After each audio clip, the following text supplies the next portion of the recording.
Voy a grabar eso, el WhatsApp. ¿Dónde está? Piso 5. Vivi. Este link que está acá lo voy a minimizar, o sea, esto no lo vas a cerrar. Todo lo que pongas ya con el equipo lo vamos a estar viendo ya.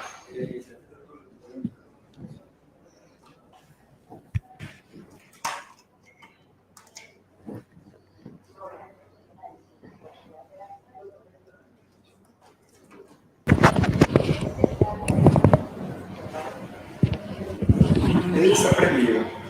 No. Ah, sí, ya está, no, ya me la dos. Entonces pongámoslo acá como en las piernas para que no se vea. Yo no lo prendo y no. Eso sí lo puedes dejar ahí encimita. ¿Y cómo lo Ustedes prendo? ya están prendidos. Ya están prendidos. Listo, entonces vamos a empezar con un video.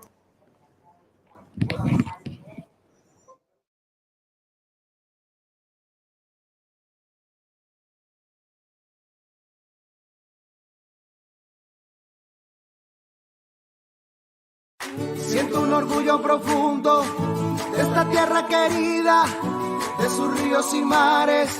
Hay montaña divina, que la risa no falte, la pasión y el amor, y que nuestra vida sea el más grande valor. Es el momento de Antioquia, de nuestra gente, de nuestra vida, de nuestra tierra. Antioquia, Antioquia, Antioquia más. Es la experiencia, es la amistad, la transparencia. Antioquia, Antioquia, Antioquia más. Antioquia es mi región, unidos de corazón. Antioquia es mi pasión, sí, sí, sí.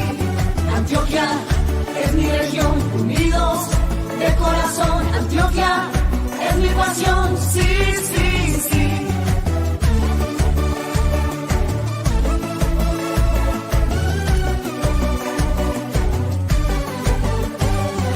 Ser diferente es nuestra potencia, la libertad es nuestra esencia. Estar unidos por la región es nuestro sueño, nuestra pasión. Que la risa no falte, la pasión y el amor, y que nuestra vida sea el más grande valor. Es el momento de Antioquia, de nuestra gente, de nuestra vida, de nuestra tierra. Antioquia, Antioquia, Antioquia más. Es la experiencia, es la amistad, la transparencia. Antioquia, Antioquia, Antioquia más. Antioquia es mi región, unidos de corazón. Antioquia es mi pasión, sí, sí, sí. Antioquia es mi región, unidos de corazón. Antioquia es mi pasión, sí, sí, sí. Unidos. Gobernación de Antioquia.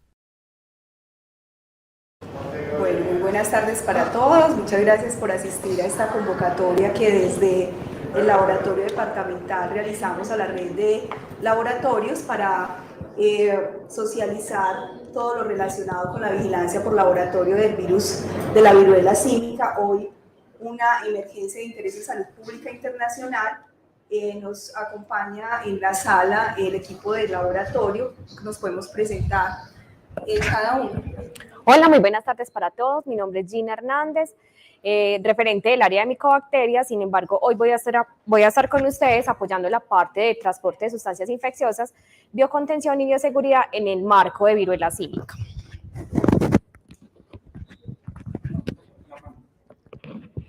Hola, buenas tardes. Mi nombre es Ete Buitrago. Hago parte del equipo de virología del laboratorio departamental y los estaremos aquí acompañando para resolver todas las dudas que tengan de los temas de laboratorio.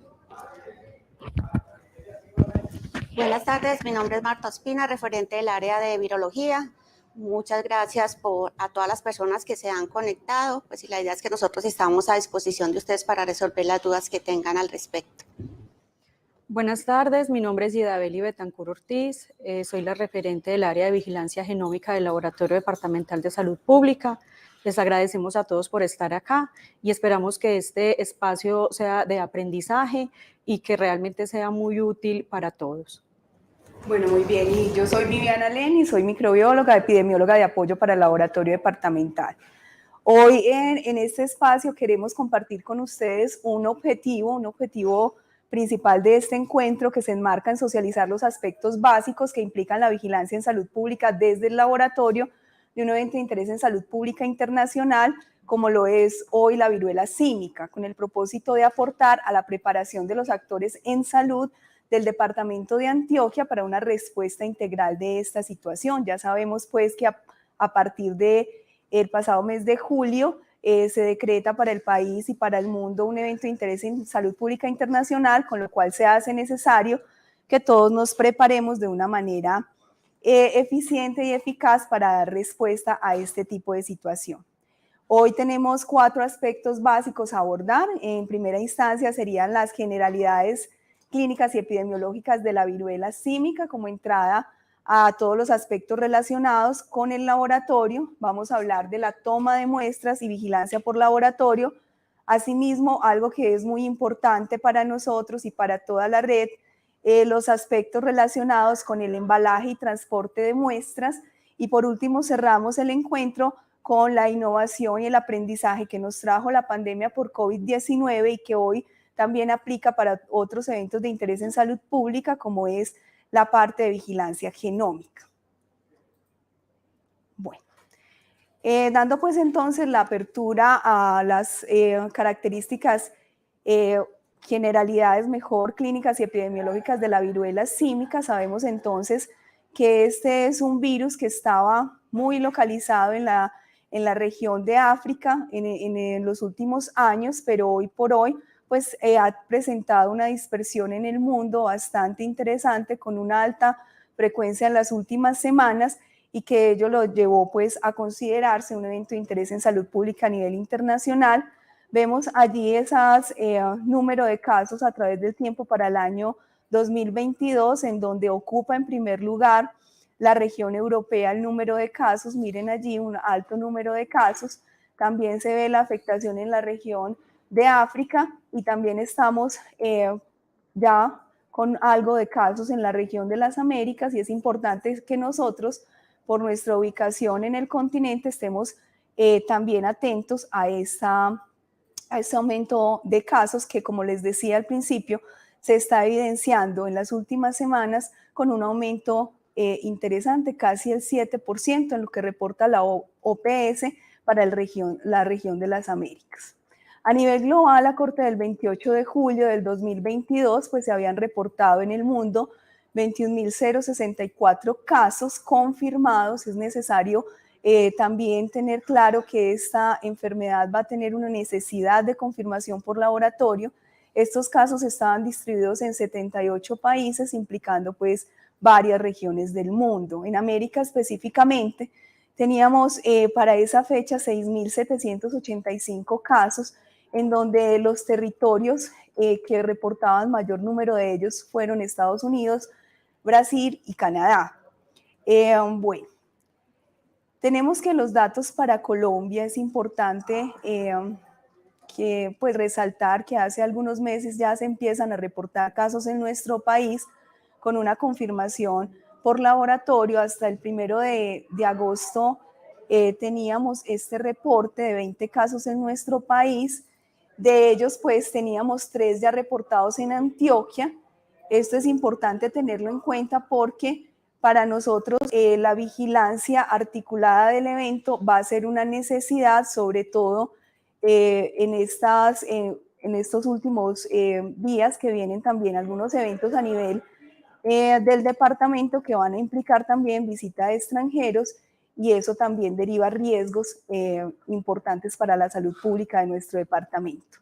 En cuanto a datos de Antioquia, puntualmente vemos allí, estos datos son del laboratorio departamental, cómo hemos recibido en los últimos 2 meses un total de 15 muestras de casos sospechosos para viruela. Todos ellos han sido estudiados desde las diferentes dependencias de vigilancia en salud pública de los municipios. Hemos tenido conclusión de devolución en 3 3 de estas muestras, estas devoluciones se hacen básicamente porque no cumplen criterio de definición de caso, no hay pues como esa articulación entre esos aspectos epidemiológicos y esos aspectos clínicos que permiten definir la ruta de gestión de esa muestra. Es muy importante que lo tengamos en cuenta para tomar decisiones frente a qué hacer en estos diagnósticos. Estamos con una muestra en estudio para esa definición de caso y para esa remisión. Hoy por hoy estamos haciendo remisión al Instituto Nacional de Salud. Eso nos ha dado pues la oportunidad de tener 3 casos positivos, todos ellos procedentes y residentes en la ciudad de Medellín, y con una particularidad de haber tenido pues contacto con personas del extranjero o tener viajes recientes en el extranjero. Acá vamos localizando de las subregiones pues que tenemos con remisión de muestras al laboratorio, pues tenemos básicamente el Valle de Aburrá. Sin embargo, estamos atentos a cualquier necesidad que tengan los demás municipios del departamento. Entrando ya en materia de las características propias del virus de la viruela símica, sabemos entonces que es una enfermedad que no es nueva, es una enfermedad que ya se había documentado en años anteriores como afectación al ser humano. Es una enfermedad de carácter zoonótico que permite pues una afectación. Básicamente lo que nos muestra la afectación son unos signos y síntomas que hoy por hoy no son muy característicos. Cada brote de la viruela pues ha mostrado unas particularidades en su sintomatología. Ahorita les mostramos cómo se han presentado estos casos acá en nuestro departamento. Básicamente relacionamos signos y síntomas comunes como fiebre, malestar general, linfadepatías y exantema.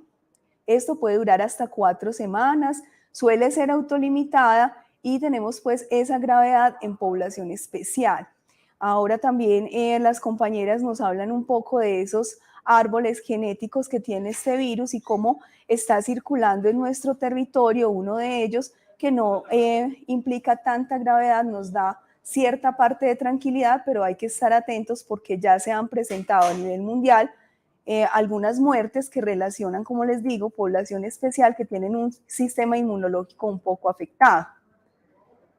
Bueno, vemos allí, si alcanzan a ver allí las fotografías, una presentación de los casos que se han confirmado por laboratorio en nuestro departamento, esas lesiones en piel que permiten pues definir una sospecha de la enfermedad, aunque no son muy típicas en lo que históricamente se puede ver en la literatura de este virus. Tenemos allí lesiones que pueden evolucionar entre todas estas fases, mácula, pápula y demás, ¿cierto? Y vemos cómo, sobre todo la última, sobre todo esta última que vemos acá, cómo puede también ir evidenciando la necesidad de diagnósticos diferenciales, y eso es una de las llamados también de atención, que ante estos casos no solamente pensemos en viruela símica, sino también en otros diagnósticos diferenciales que se hace importante estudiar para la definición y la configuración del caso.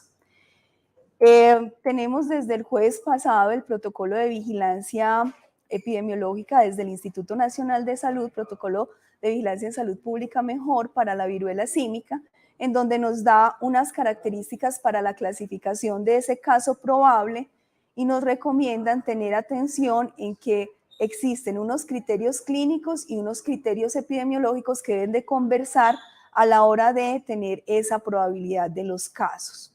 Entonces tenemos dentro de esos criterios clínicos una persona que presenta exantema en cualquier parte del cuerpo, sean máculas, pápulas, vesículas o pústulas, o una úlcera genital perianal con o sin proctitis, acompañado de fiebre, odinofagia, mialgias, linfoadenopatías o cefalea.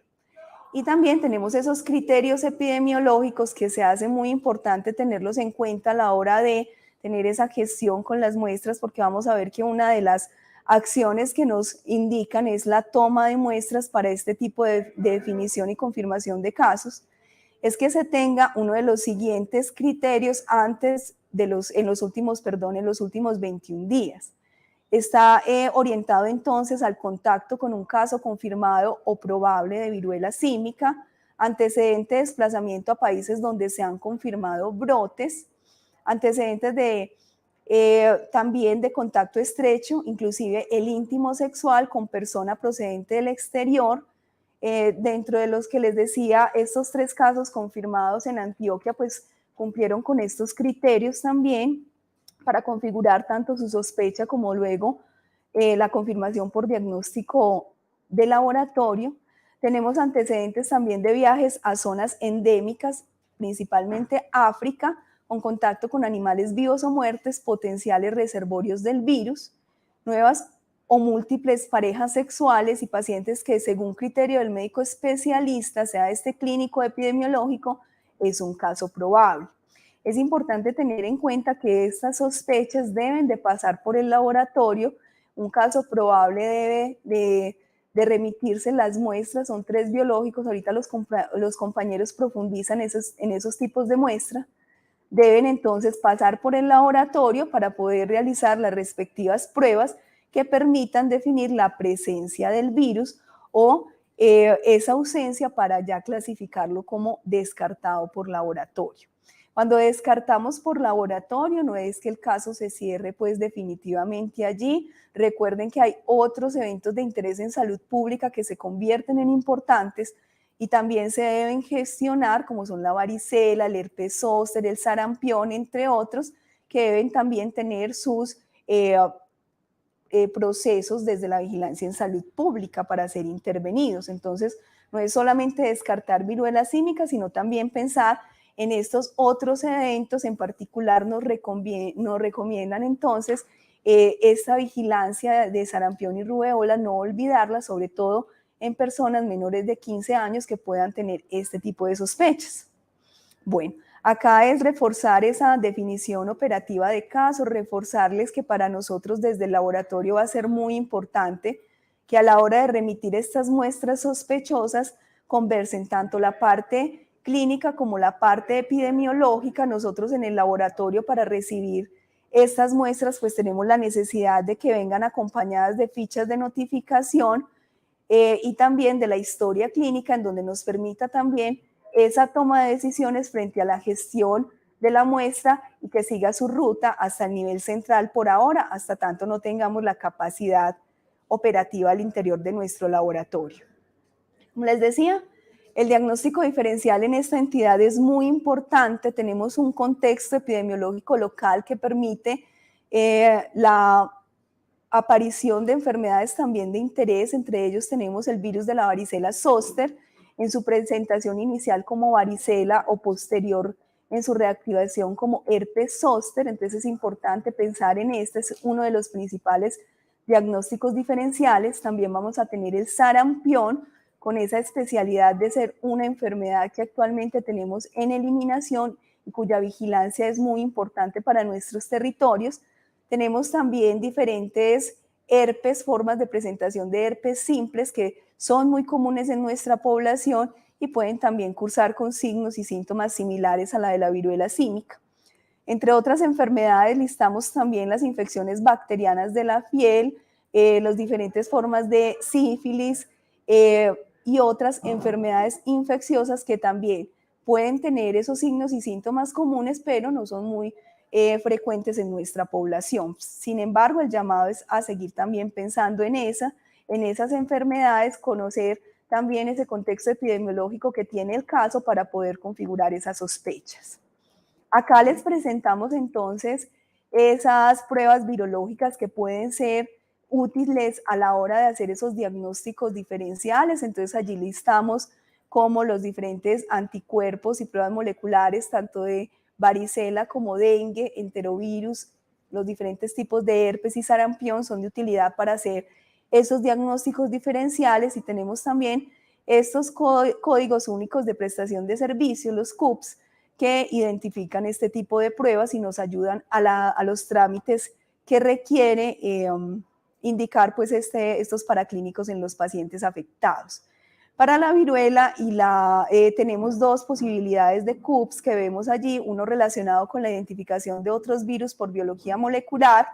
así como la detección de virus específico que relaciona la PCR para que lo tengan en cuenta. Lo que les decía, para nosotros en el laboratorio es muy importante que tengan en cuenta esos formatos que van a acompañar la muestra. Esa muestra debe ir acompañada de una historia clínica completa que incluya también los paraclínicos disponibles, esas pruebas de laboratorio que hacemos previos, si tienen ya los resultados, ojalá los pudieran enviar, y la ficha de notificación 880, que ha sido la que se ha indicado para este evento, y tener en cuenta que no es solamente la cara de datos específicos, también necesitamos la cara de datos básicos, y eso nos permite a nosotros hacer esa lectura juiciosa de esa configuración de sospecha, activar toda la parte de gestión del riesgo del departamento para que se activen los municipios y realizar las respectivas investigaciones de campo que permitan también hacer lo que todos buscamos en este evento, que es una contención oportuna que permita no una transmisión pues, más amplia del evento. Ahora entonces, cuando tengamos esas sospechas, debemos realizar unas acciones de vigilancia desde esa sospecha. Esas acciones de vigilancia están ya establecidas en el protocolo del Instituto Nacional de Salud y es importante tenerlas en cuenta y llamar la atención de no esperar al resultado de la prueba de laboratorio para hacer este tipo de acciones. Así no funciona la vigilancia funciona desde la sospecha. El laboratorio lo que hace es confirmar el caso, pero desde esa sospecha debemos notificar de manera inmediata, registrar en el Civigila, asegurar pues esa captación, esa identificación, localización del caso, hacer el seguimiento clínico y sus contactos, también hacerle seguimiento en esto que llamamos investigación epidemiológica de campo, elaborar la historia clínica, esa historia clínica que sea clara y con una, secuencia también ordenada que permita esa configuración de la sospecha. El aislamiento de esos casos probables o confirmados también es indicado. Mirar esos antecedentes epidemiológicos de importancia en los últimos 21 días que ya comentábamos, resaltando esos viajes al extranjero, en esos viajes contacto con animales, contacto estrecho con personas procedentes del exterior o confirmados, casos confirmados que ya tengamos, nuevos o múltiples contactos sexuales, entre otros. Importante entonces, y lo que nos convoca el día de hoy, asegurar la toma y el envío de muestras de suero, hisopado orofaríngeo e hisopado del exudado de las lesiones o costras para el estudio por laboratorio.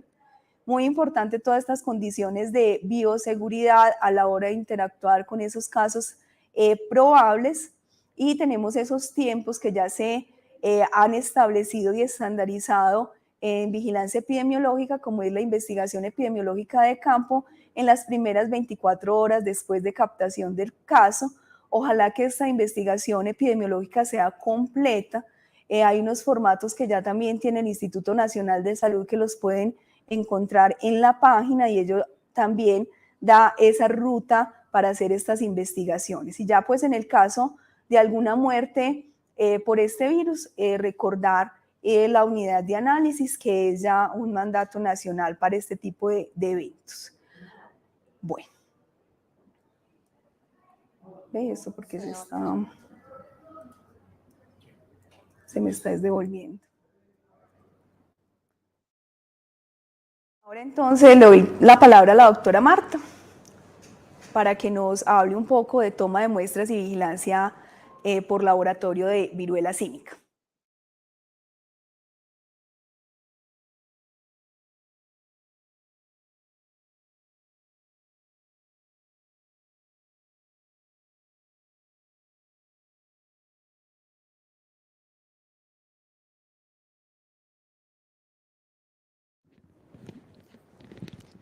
Sí, buenas tardes. Vamos a iniciar entonces con la toma de muestras y vigilancia por laboratorio. Recordemos pues que el virus de la viruela símica pertenece a la familia Posviridae, género Orthoposvirus. Es un virus ADN de doble cadena lineal, y hay otras especies patógenas para los humanos que incluyen el virus de la viruela bovina, el virus de la variola, que es el que causa la viruela, que ha sido erradicada. el virus de la vaccinia también es un ortoposvirus que se ha utilizado como una vacuna atenuada y fue una herramienta clave para la erradicación de la viruela lograda en 1980. Todos los ortoposvirus están relacionados antigénicamente. ¿Cómo me tengo que preparar para recolectar las muestras? Entonces, lo primero que tengo que hacer es tomar medidas para minimizar el riesgo de transmisión de laboratorio, para analizar muestras clínicas de rutina de pacientes sospechosos o confirmados con viruela del mono. Tengo que definir un número limitado de personal para procesar las muestras, es decir, personal con experiencia y competencia comprobada, principalmente que siga al pie de la letra las normas de bioseguridad. Se debe utilizar un equipo de protección personal apropiado y precauciones estándar que se deben aplicar rigurosamente, porque tenemos que evitar cualquier procedimiento que pueda generar aerosoles. Entonces ahí están ustedes viendo los guantes que deben ser de nitrilo. De hecho, el Instituto Nacional recomienda que sean un calibre superior al que estamos utilizando normalmente en todos los laboratorios, C4, 5 o 6, una bata de laboratorio, la mascarilla, el gorro y las caretas o gafas de seguridad. ¿Qué muestras necesitamos tomar? Entonces, estas son las muestras que hoy está recomendando el Instituto Nacional de Salud y que está procesando a nivel nacional. Exudado de vesículas, frotis de lesiones cutáneas y raspado o recolección de costras, hisopado orofaríngeo y suero. No recomiendan la toma de muestras de asintomáticos o pacientes en fase prodrómica.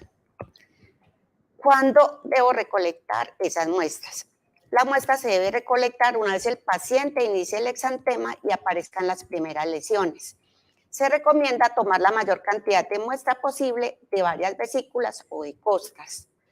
Las costras y el líquido de las lesiones se recolectan en tubos diferentes.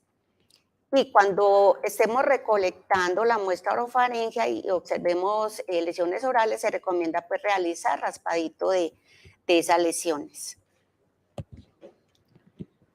Debemos elegir una lesión de no más de 10 días de aparición.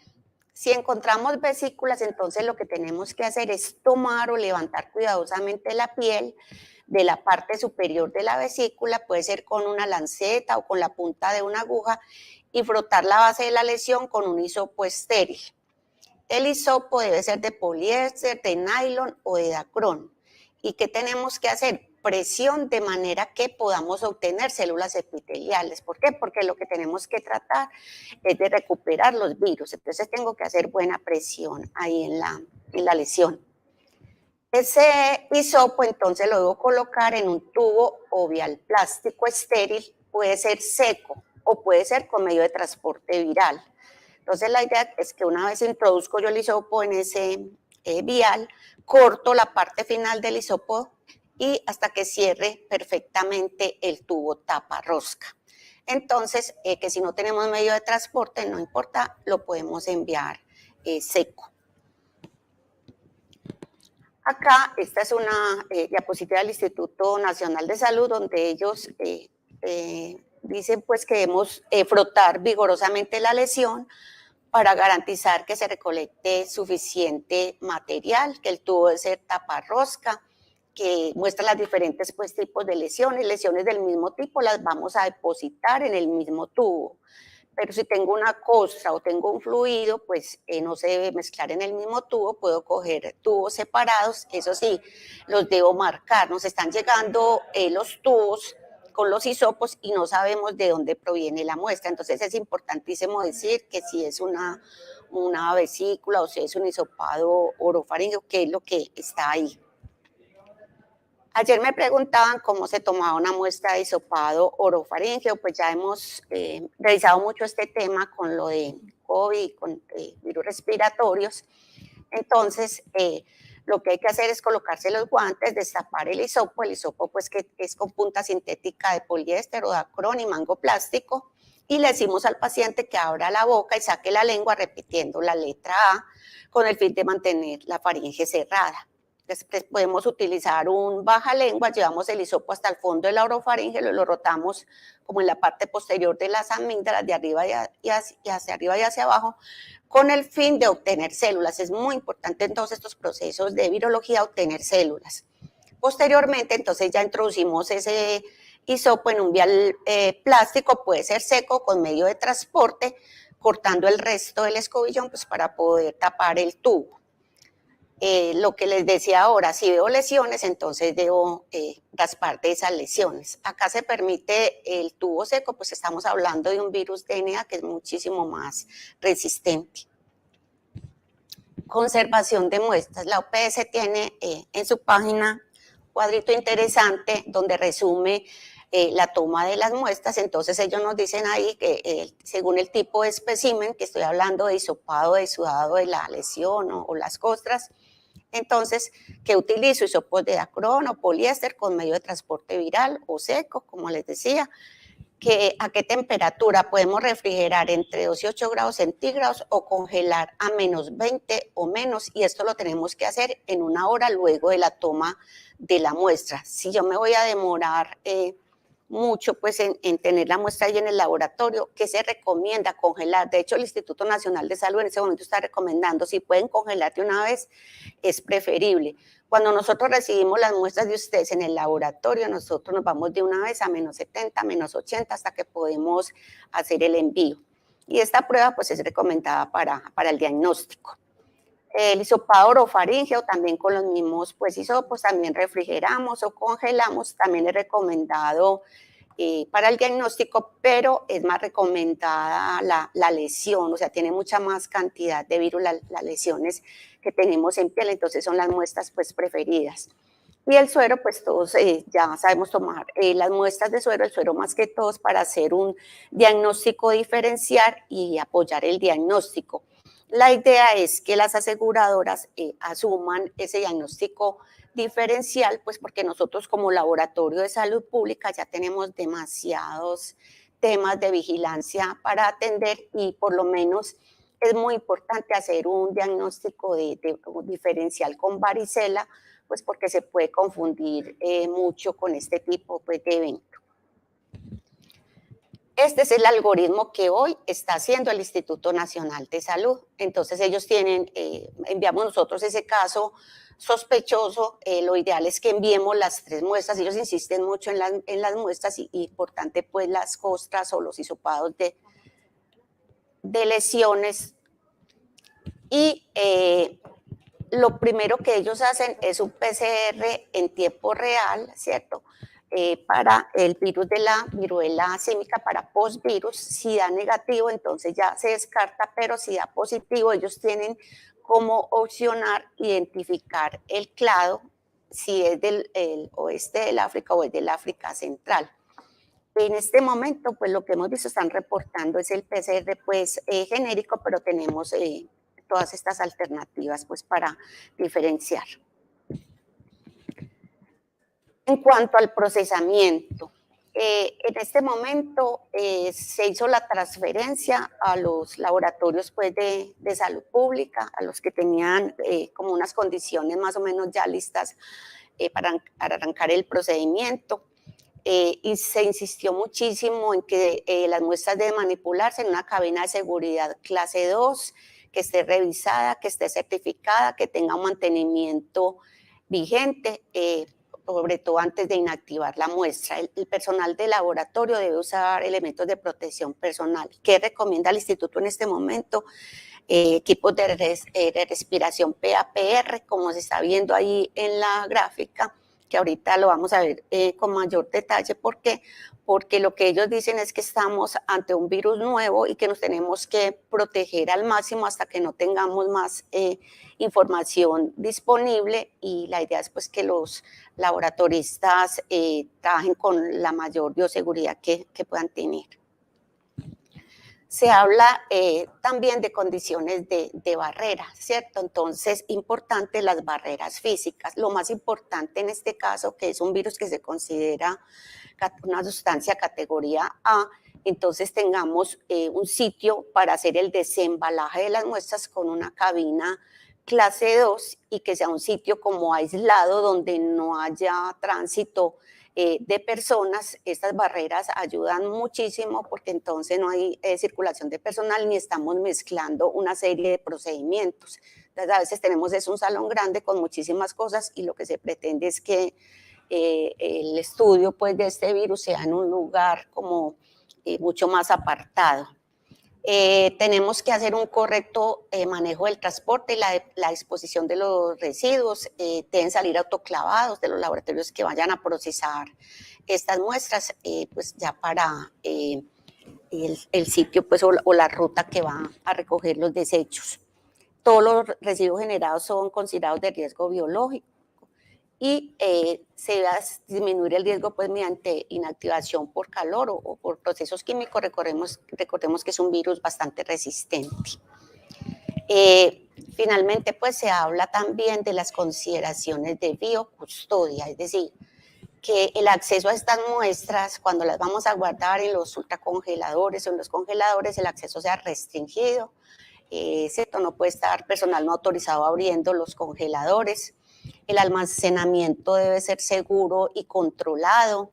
Se debe tener un inventario actualizado de lo que está en esos congeladores, ¿cierto? Que no está, qué muestras están, porque puede haber una sustracción, un daño accidental o una persona que está trabajando con otro evento o con otro virus por equivocación tome esas muestras.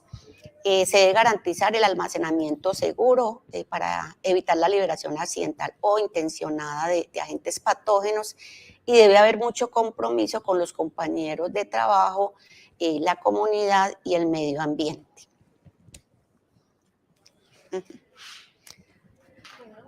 Pasamos entonces al tema de bioseguridad de embalaje y transporte de muestras.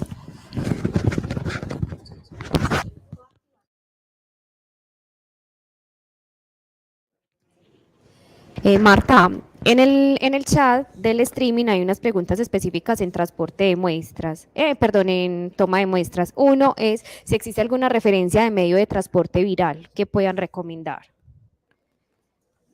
Bueno, en cuanto al medio de transporte viral, podemos usar los medios de transporte que veníamos utilizando pues, para pruebas moleculares de COVID, podemos utilizar solución salina, podemos utilizar el tubo seco. Si en algún momento se toma la decisión de que se va a cultivar el virus, pues ahí sí necesitamos un medio de transporte que proteja toda la partícula viral, un medio más genérico, pero en este momento que estamos con pruebas moleculares podemos utilizar todos estos medios de transporte que hemos utilizado para COVID. Okay. Otra pregunta que realizan es si la solución salina nos sirve como medio de transporte. Sí, también lo pueden enviar en solución salina o seco el aplicador, no hay ningún problema en hacerlo así. Otra de las preguntas es si se debe enviar simultáneamente todas las muestras.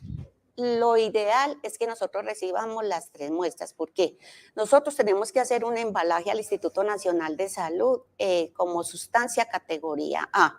Y eso es mucho más dispendioso, es más costoso, entonces nos ha pasado que nos llegan muestras de pacientes donde solo llega el suero, donde solo llega el hisopado orofaríngeo y no llegan, por ejemplo, las lesiones son importantísimas, entonces lo ideal es tener las 3 muestras y remitirlas completamente, porque ya ese paciente se va para el estudio completo y no quedamos con muestras pendientes, entonces sí les recomiendo ese tema de las 3 muestras.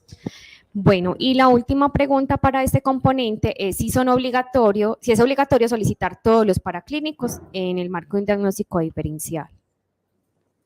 Pues eso depende también de la atención clínica y de lo que esté sospechando el médico o tratante. Nosotros que hemos visto lo que se está solicitando en este momento, pues casi que siempre es un diagnóstico de varicela, una prueba de varicela IgM.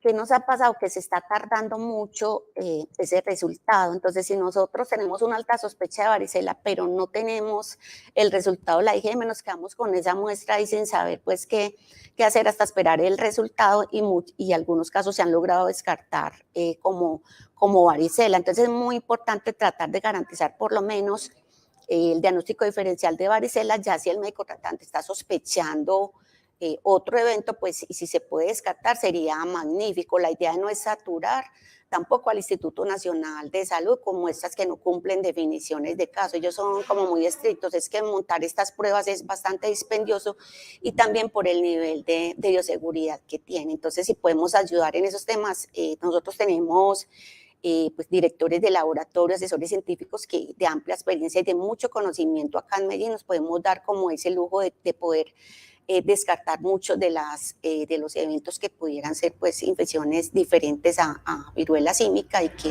los pudieran estar enmascarando el cuadro clínico. Gracias, Marta. Por acá hay una última pregunta que nos dicen, ¿cuántos escobillones podemos tomar por cada sitio? Por ejemplo, en lesiones se toma con un mismo escobillón. La idea es tomar con un escobillón de una lesión y puedo tomar de varias lesiones, ¿cierto? Si las lesiones son del mismo tipo, pues los embalo en el mismo tubito, pero si voy a obtener, por ejemplo, unas costras, las echo en un vial aparte. El líquido que puede salir también es muy rico en virus, entonces lo echo en otro vialcito, pero lo que recomienda el instituto es que mientras más hisopos pueda tomar, es mejor. Entonces, generalmente a nosotros nos están llegando más o menos 2 hisopos o 3 hisopos de lesiones, nos llega el hisopo en el orofaríngeo, porque uno lo que hace en el laboratorio es que empieza a dar bortes con un medio de transporte para liberar todo lo que está pegado ahí en el hisopo, entonces es una muestra mucho más rica en virus. Las costras también van en medio de transporte viral. Las costras pueden ir secas o pueden ir en un medio de transporte viral, pero también pueden ir secas en un vial, pero debe ser tapa rosca. Ok, ya no hay más preguntas en el chat, entonces vamos a continuar con el tema de bioseguridad y infecciosas.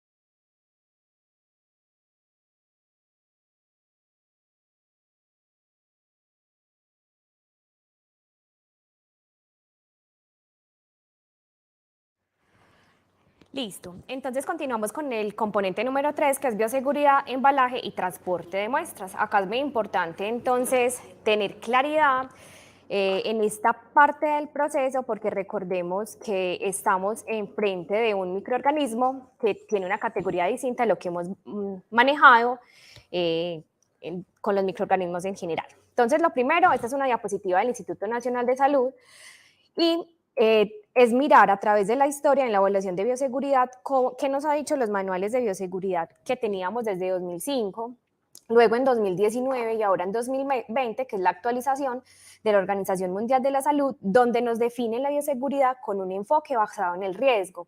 ¿Por qué? Porque hay que garantizar, obviamente, que tengamos unas instalaciones adecuadas, que tengamos medidas de seguridad adecuadas, prácticas y protocolos de trabajo que sean supremamente seguros y, obviamente, que haya una cultura de seguridad.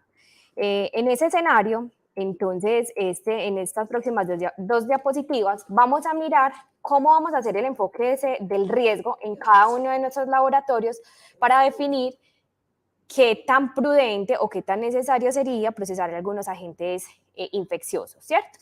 Entonces, el primer capítulo del Manual de Bioseguridad, en su 4ª edición, nos habla de una recopilación de la información. Cada uno de nosotros en nuestros laboratorios debemos identificar qué agentes biológicos estamos manejando y qué procesos vamos a realizar. ¿Cuál es la competencia del personal? Que ahorita Marta les explicaba que es supremamente importante, no solamente en realizar la técnica, sino también en la concepción de bioseguridad y en el manejo pues, de todos los equipos. Concentración, ¿a qué concentración estoy trabajando yo con ese agente infeccioso? Si lo voy a manipular. ¿Cuáles son las características de ese agente infeccioso? Es decir, su dosis infectiva, cuál es su forma de transmisión, cuál es su transmisibilidad, los síntomas, qué tan severos pueden ser en caso de una infección o enfermedad por este agente. Si existe alguna disponibilidad de medidas de profilaxis, si hay susceptibilidad del personal que está en el laboratorio, es decir, si yo tengo alguna condición de riesgo que debería controlar o que debería evitar trabajar en esa zona de riesgo porque ya soy susceptible, si estamos enfrente de una zoonosis o una endemicidad, obviamente lo que les decía de equipos y mantenimiento de los equipos. Con las cabinas de seguridad biológica tenemos que ser supremamente juiciosos y tener ese certificado de calificación que nos defina si efectivamente está en buenas condiciones y que para lo que yo estoy trabajando me está sirviendo. Y si estamos enfrente de un patógeno nuevo o desconocido y frente a algo desconocido, recordemos que la contención debe ser supremamente alta. Cuando yo ya hago la recopilación de esa información, yo evalúo el riesgo en mi laboratorio, entonces voy a definir con ese agente biológico qué probabilidad hay de que yo me exponga o que se libere ese agente biológico. ¿Cuál es la consecuencia del riesgo ante esa exposición? Y deberíamos documentar como todo ese proceso de evaluación del riesgo. Cuando yo evalúo mi riesgo, ya genero ¿qué? Unas estrategias de control. ¿Cómo elimino el peligro? ¿Cómo lo reduzco? ¿Cómo aíslo ese peligro? ¿Cómo voy a proteger mi personal y al medio ambiente para que no vaya a ser peor la agenda al que yo me estoy exponiendo? Y obviamente todo eso lleva unas medidas administrativas. Cuando yo ya desarrollo las estrategias, pues ¿qué hago? Medidas de control de riesgo, hago seguimiento, hago revisiones periódicas y frente a esta concepción del riesgo, entonces ya vamos a ver qué nos define la Organización Mundial de la Salud y la OPS con las directrices que tiene a los laboratorios que hacen detección y diagnóstico e infección por virus de la viruela del mono. Entonces, como primero, hablamos de que el laboratorio debe realizar una evaluación de riesgo y esa evaluación del riesgo es individual. Cada laboratorio lo debe de realizar. Como segundo, hay que definir, venga, el personal de mi laboratorio, que procesan las muestras tiene experiencia, tiene competencia comprobada. Si tengo 10 y solamente 5 cumplen con esas características, entonces yo limito al personal que va a trabajar en ese procedimiento. Elementos de protección personal apropiados y capacitación. Recordemos nuevamente lo de la cabina de seguridad biológica clase 2 calificada y si utilizo otros equipos de laboratorio en un escenario, por ejemplo, donde tengamos centrífuga, para algún tipo de procedimiento, pues se deberá utilizar aquella que tenga rotores sellados y que tenga pues la capacidad de contención. Cuando hablamos de desinfectantes efectivos para viruela símica, lo que nos refiere el documento de OMS es que hasta la fecha se ha identificado efectividad en compuestos de amonio cuaternario al 0.5% o 200 partes por millón o desinfectantes a base de cloro a una concentración del 0.5%. Recordemos que, digamos, en un escenario donde se trabaje con cloro, no debe estar expuesto a la luz, que esté ventilado y que si preparamos diluciones, esta se debe realizar con agua destilada. Cumplir todos los requisitos básicos de un ambiente de seguridad nivel 2 y obviamente el personal que realice estos procesos y también que haga la remisión de las muestras, pues que tenga una capacitación en esa recolección de muestras, almacenamiento y si voy a realizar el transporte de muestras, pues debe haber una certificación de por medio. ¿Qué nos dice también este documento? Una infección por este virus puede ocurrir en el laboratorio cuando yo haga la manipulación de estas muestras, puede haber una infección por vía respiratoria durante la etapa de procesamiento de muestras a partir de material contaminado o porque yo tenga prácticas inadecuadas. Entonces, ¿qué elementos? Ya Marta se los refirió inicialmente. La bata, recordemos que idealmente las batas que debemos utilizar deben ser de abertura posterior y no frontal, en caso de algún tipo de incidente o de derrame, pues que podamos retirar, que los guantes tengan el largo necesario y el calibre adecuado. Si no tengo ese calibre de los que nos refirió Marta, que es 5 o 6, utilizar doble guante, gorro, protección para los zapatos y los trajes u overoles cuando yo ya voy a manipular las muestras. Estos son los trajes, los que ven en pantalla son los trajes trajes motorizados de respiración autónoma y son considerados importantes para hacer el diagnóstico en estos momentos para la viruela símica. Si nos vamos al documento de la Organización Mundial de la Salud, no lo refieren, pero por indicaciones del Instituto Nacional de Salud, en frente a este agente, hacen la recomendación del uso de estos trajes. Estos trajes tienen un equipo motorizado, ese equipo tiene unos accesorios que son las escafandras o capuchas, que son de uso obviamente personal y de recambio en cierto tiempo, tiene los filtros EPA y tiene obviamente el motor que impulsa que se realice la respiración motorizada. Entonces, ¿qué dice la Organización Mundial de la Salud? Como vemos que ya existe un riesgo de que pueda haber infección por vía respiratoria, entonces deben considerarse medidas de control adicionales para procedimientos específicos, incluidos los procedimientos de formación de aerosoles. Entonces, que estamos hablando casi en un escenario como si estuviéramos trabajando en el riesgo con TB. Finalmente, este cuadrito, ¿qué nos dice? Mire, necesitamos unos requisitos básicos como que buenas prácticas y procedimientos adecuados.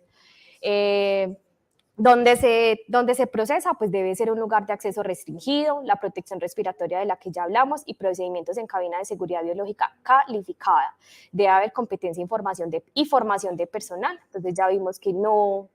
alguien sin entrenamiento no debería estar haciendo esto. Características de diseño de las instalaciones, entonces una separación física, obviamente porque estamos hablando de una zona de mayor riesgo, y cuando hacemos la recepción de las muestras o el desembalaje, recordemos que debe ser en cabina de seguridad biológica y utilizar los elementos de protección personal de las que ya hablamos. La descontaminación y gestión de residuos, recordemos, ya hablamos de agentes descontaminantes y Marta les había referido que debería salir ese material autoclavado del lugar donde yo voy a hacer el procesamiento.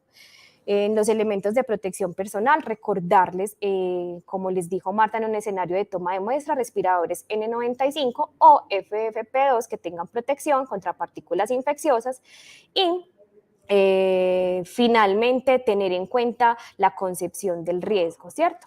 A veces, digamos yo que trabajo en tuberculosis y uno hace las asistencias técnicas y está en área de riesgo de tuberculosis, a veces entra personal que no es precisamente quienes procesan sin los elementos de protección personal. Entonces, bien, o los equipos, las personas que están en el proceso saben del enfoque de riesgo, pero muchas veces desde la área administrativa o incluso coordinadores entran sin esas medidas. Entonces, lo principal acá es tener una concepción del riesgo adecuada.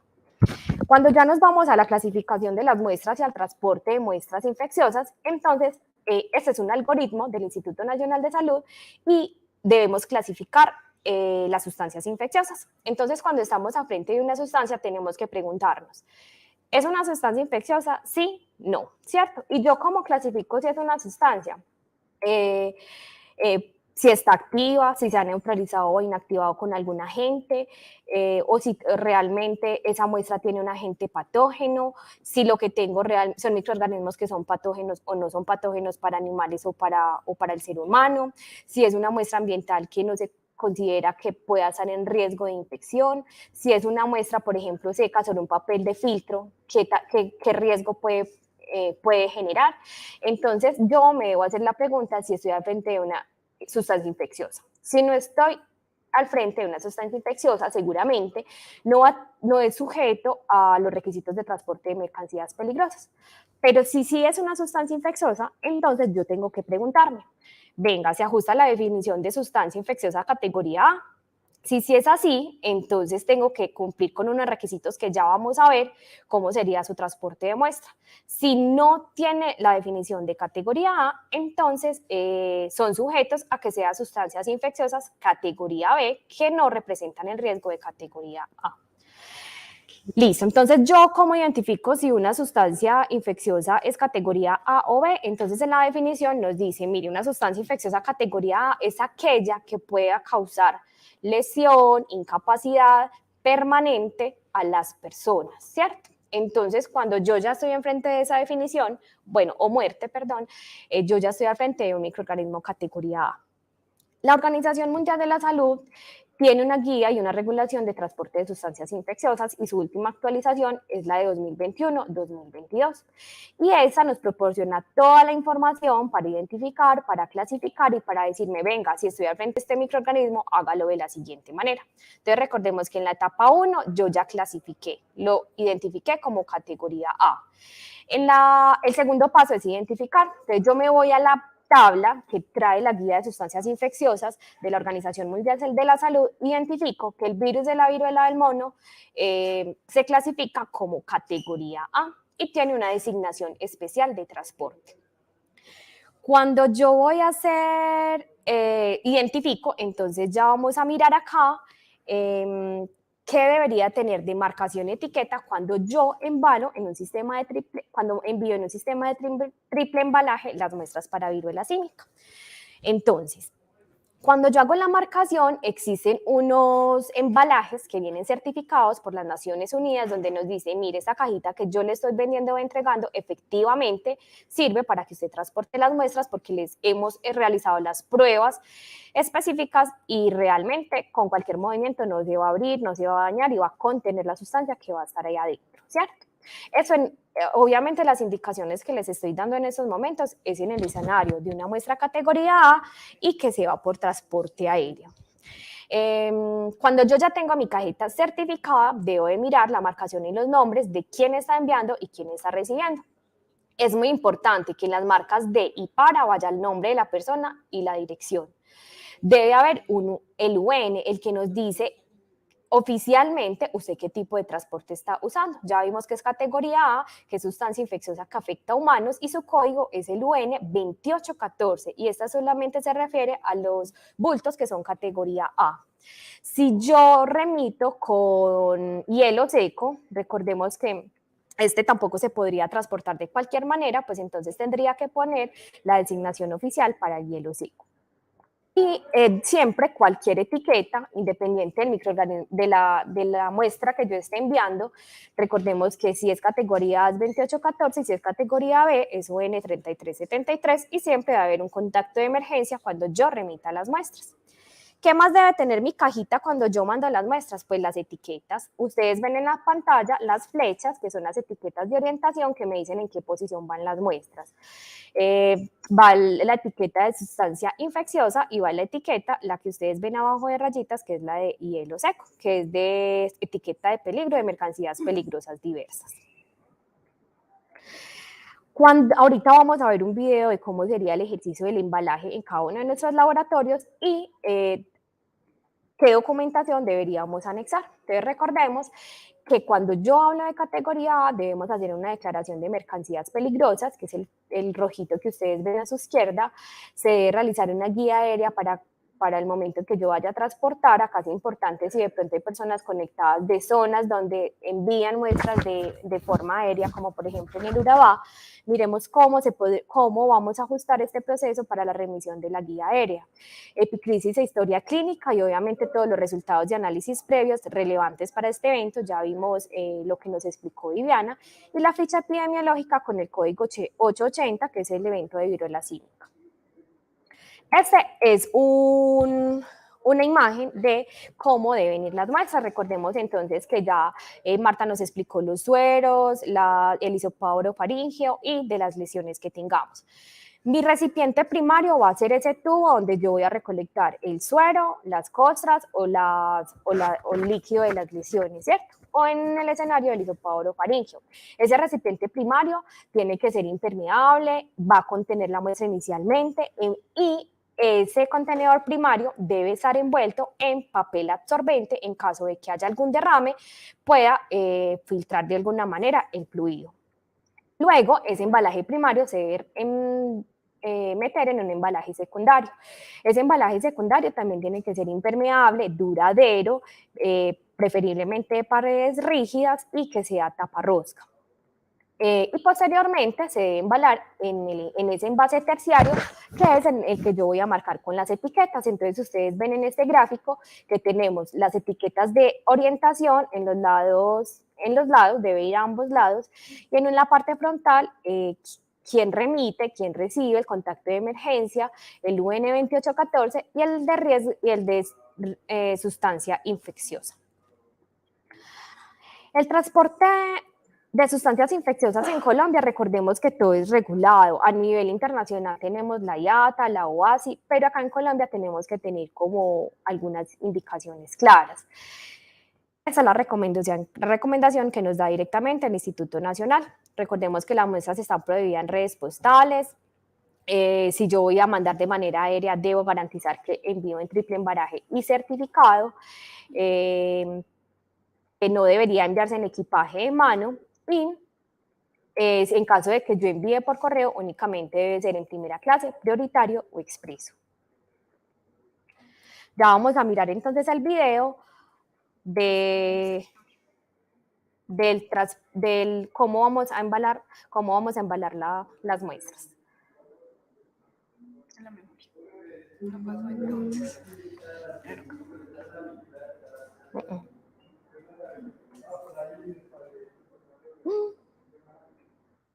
No está.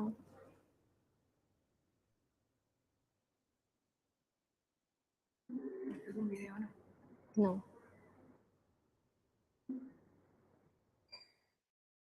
Marco de la vigilancia de la viruela símica, el transporte de mercancías peligrosas, especialmente.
Bueno, como no se está escuchando, vamos a esperar un segundito mientras desde comunicaciones nos ajustan el audio.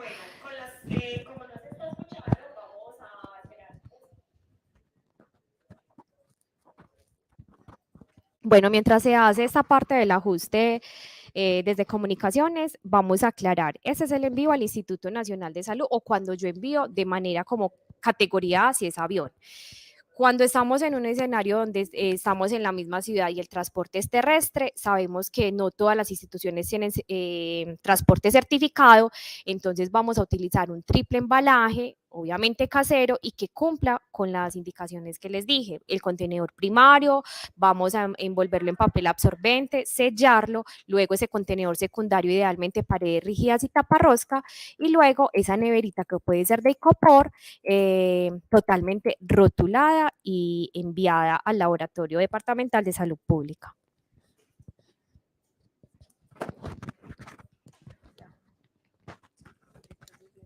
Ya vamos a proyectar entonces el video y la toma de la muestra.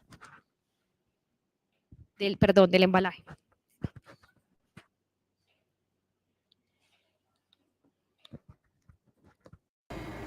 En el marco de la vigilancia de la viruela símica, el transporte de mercancías peligrosas, especialmente de sustancias infecciosas, se constituye en el pilar fundamental para garantizar que estamos transportando de manera adecuada y manipulando esas muestras hasta su destino final, que sería el procesamiento.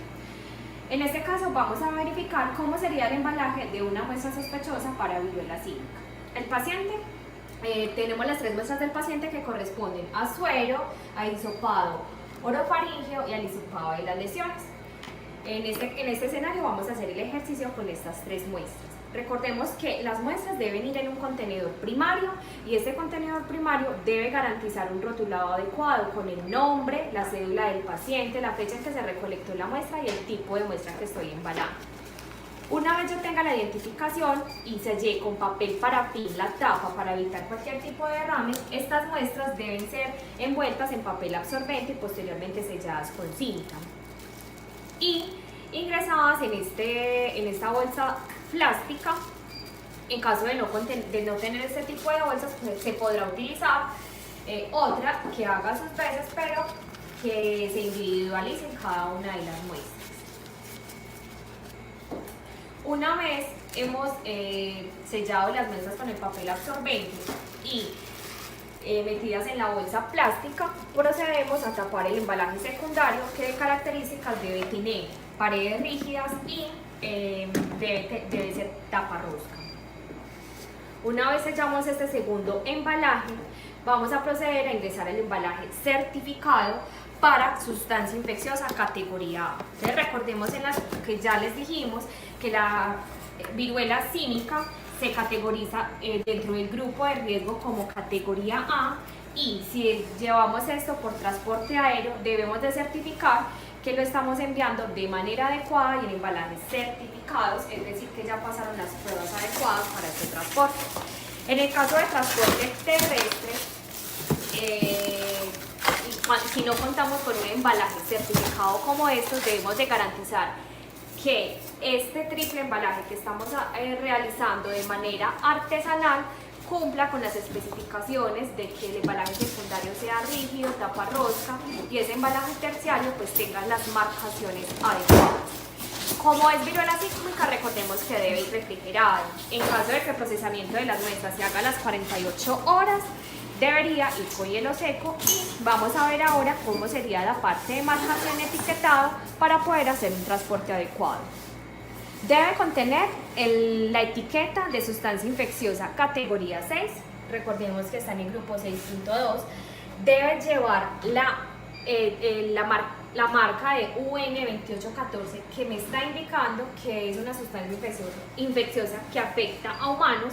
Recordemos que debemos de poner los datos de destinatario y remitente, y como mínimo deben de ir los nombres, la dirección, y debe haber un teléfono de emergencia. En caso de que alguno de estos dos personajes, sea destinatario o remitente, sea el de emergencia, se debe dar claridad en la marca.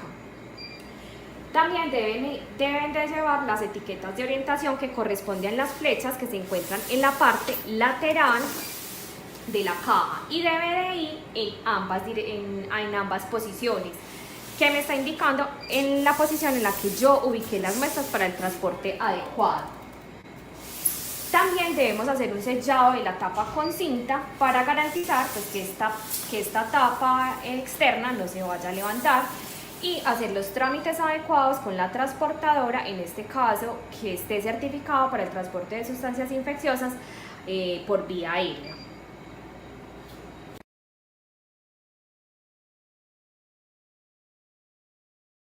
Revisando el chat, hay algunas preguntas,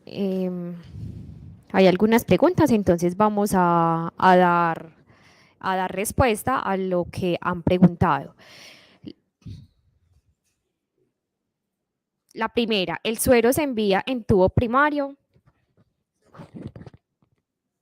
Hola, sí, o sea, toman la muestra de suero, en ese tubo primario la pueden enviar. Lo que es importante es que sea un tubo plástico y preferiblemente que te contenga el gel, pero ese sería entonces en el caso del suero el tubo primario. La otra pregunta corresponde, ¿cuál es el CUPS y cómo se busca la prueba en el sistema para ordenar? Bueno, en la presentación aparece el código CUPS. Esta presentación, le recordamos, por favor, se inscriban en el link de asistencia, y vamos a tener allí pues esa memoria que nos va a incluir los códigos CUPS para las diferentes pruebas. En ese momento tenemos dos posibilidades en la anterior.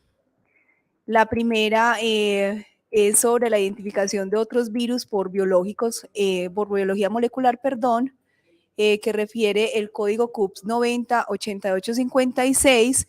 Y la segunda opción que tenemos es la detección de virus específico por reacción en cadena de la polimerasa, y ese pues refiere el código CUPS A32013. De todas maneras, como les digo, eso lo vamos a tener como una respuesta también a ustedes mediante correo electrónico, las memorias de esta presentación. La pregunta, ¿la muestra la toma el médico en la consulta, se reporta o lo toman en el laboratorio? Lo digo teniendo en cuenta que las citas son en promedio 20 minutos. Bueno, en este caso, al interior de cada institución, mirarán quién la toma. Lo importante en estos casos es, uno, tener un consultorio en el que tomen las muestras, puedan hacer luego una limpieza con hipoclorito, con agua destilada y con alcohol, y que la persona que está tomando estas muestras tenga la competencia para hacerlo. Nos preguntan, ¿esos elementos de protección personal se usan solo para el procesamiento, para la toma de muestras y embalaje también? Entonces recordemos lo que les decía, el procesamiento tiene obviamente un riesgo mayor porque yo estoy destapando la muestra, la estoy manipulando y allí es el escenario donde les decía de los trajes de respiración motorizado, los trajes PAPR, además pues del overall. En un escenario donde yo tomo las muestras y las embalo, pues lo mínimo, bata con apertura en la parte de atrás, posterior, el N95, el gorro, los guantes y ya. Ese sería pues como la respuesta. Los residuos biosanitarios se pueden tratar con hipoclorito o peróxido y no autoclavar. Bueno, en este caso los pueden tratar con hipoclorito al 1%. Y los residuos, la recomendación es autoclavarlos antes de llevarlos en la ruta de desechos biológicos. La otra pregunta es, ¿todos estos datos de embalaje y etiquetado aplica para envíos terrestres o solo de manera aérea? Entonces recordemos que cuando yo transporto sustancias infecciosas, independientemente de la categoría, si es A o es B, yo debo de tener unos mínimos de remisión, ¿cierto? Las etiquetas de orientación son obligatorias. La categoría del tipo de sustancia que yo vaya a enviar también, sea UN2814 en el caso de viruela o UN3373 para otros eventos, como lo veíamos con COVID. Y también quién envía y quién remite. En el escenario del medio de transporte terrestre.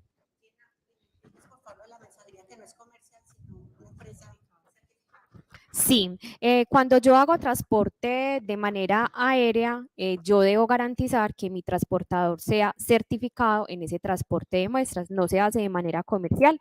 Digamos que eso es un punto como crítico. Nosotros como Laboratorio de Salud Pública debemos de garantizar que esos envíos al instituto se hagan de manera certificada, pero también lo ponemos en el escenario de los laboratorios que están en la zona de Urabá, que a veces remiten muestras de forma aérea para que tengamos en cuenta al momento de hacer la remisión de ese tipo de muestras. Según la IAT, el embalaje según IATA se debe hacer, esa es una pregunta, ¿el embalaje según IATA se debe hacer siempre para el envío local o eso solo se hace a quienes envíen por vía aérea? Bueno, entonces,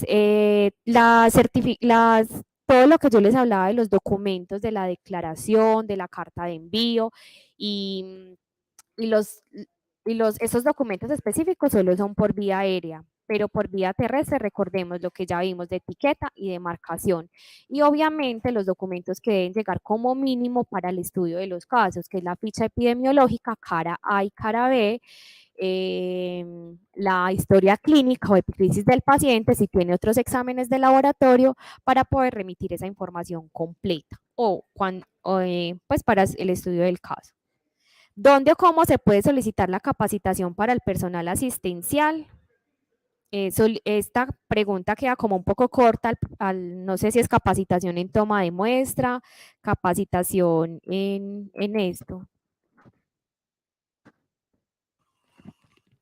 Pues no sé si es en la capacitación en toma de muestra, realmente es una toma de muestra que ya pues hemos hecho muchísimas veces, sobre todo la de hisopado orofaríngeo con el tema de COVID, con lo de las lesiones, pues en ese momento las muestras las han tomado los laboratorios, pues por la experticia que tienen los bacteriólogos. Sin embargo, se puede delegar la toma en auxiliares siempre y cuando tengan una supervisión de un profesional, sin que el profesional tenga que estar al lado pues de esa persona supervisándolo, pero sí le delega como ese trabajo, y la responsabilidad sería ese profesional que está a cargo, porque la toma no es difícil de realizar, es una cosa más bien sencilla. Lo que se insiste es que la lesión que se tome con el aplicador se haga fuerza, se haga mucha presión en la lesión para tratar de retirar células. Ya lo del hisopado orofaringeo lo habíamos trabajado y lo otro sería pues la muestra de suero.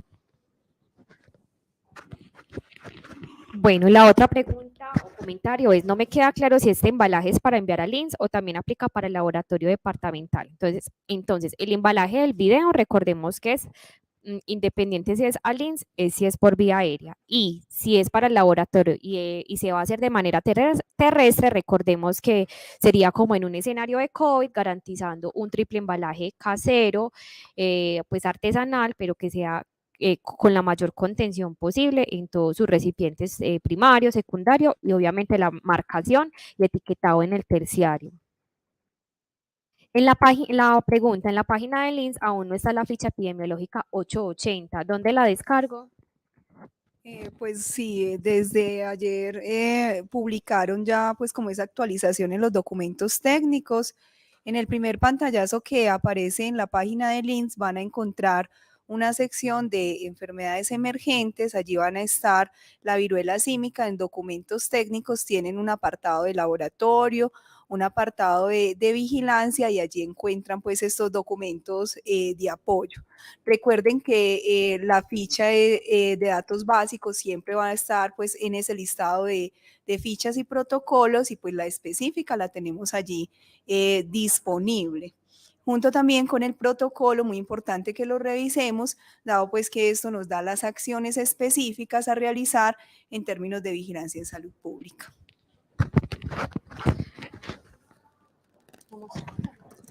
Si quieren, mostremos. Si quieren, podemos mostrar en la página del Instituto Nacional de Salud, como les decía en esta primera parte, miren allí hay enfermedades emergentes, podemos dar el link acá y allí pues vamos a encontrar viruela símica y están todos estos documentos de apoyo que nos sirven a la hora de realizar pues como nuestras acciones en vigilancia en salud pública. Entonces la parte de vigilancia, abres vigilancia y allí pues aparece la ficha 880, que vemos allí. Recuerden que no es solamente esta cara, también está la cara de datos básicos y el protocolo de viruela símica. Bueno, entonces eso se relaciona con la pregunta que sigue, que dice, en la página del INS está la ficha viruela símica y solo está cara B. Bueno. En términos generales, todas las fichas acá vamos a encontrar la 880, ¿cierto? Y vamos a mirar en la parte inicial de la página del instituto, ustedes encuentran en la parte inferior izquierda, consultar nuestras publicaciones, allá aparece protocolos y fichas de notificación y acá encuentran de todos los eventos. Y acá tenemos el evento de datos básicos, entonces allí tenemos esa carita de la ficha para que lo tomen en cuenta. Entonces recordemos que cara A es datos básicos y cara B la específica del evento 880. La otra pregunta que hacen es, ¿los laboratorios privados pueden hacer o pueden procesar pruebas para viruela símica y bajo qué condiciones?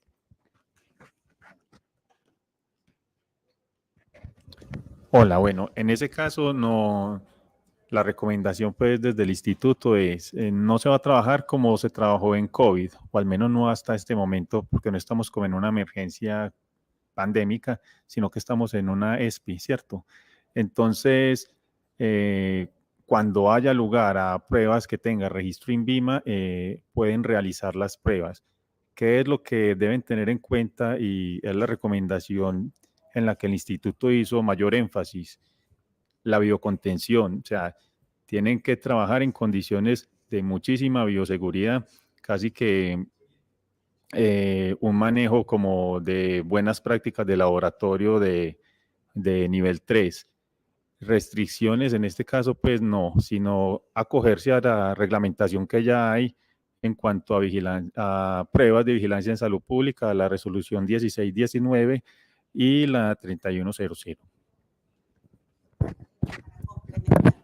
No, para complementar es que la transferencia que se hizo es con sondas y primers, un protocolo in-house de biología molecular que vamos a implementar los laboratorios de salud pública y por eso es que mientras el INVIMA pues no de registro INVIMA algunos de los estuches que empiezan a salir comerciales, pues los laboratorios no podrían iniciar estos montajes. Muchas gracias.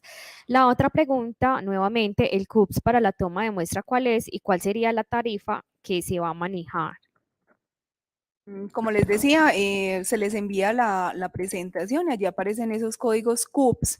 En cuanto a tarifas, sí, nosotros no tenemos pues como ese conocimiento, entonces no tendríamos pues como específicamente esa respuesta, pero se puede también consultar y luego pues darles como esa respuesta.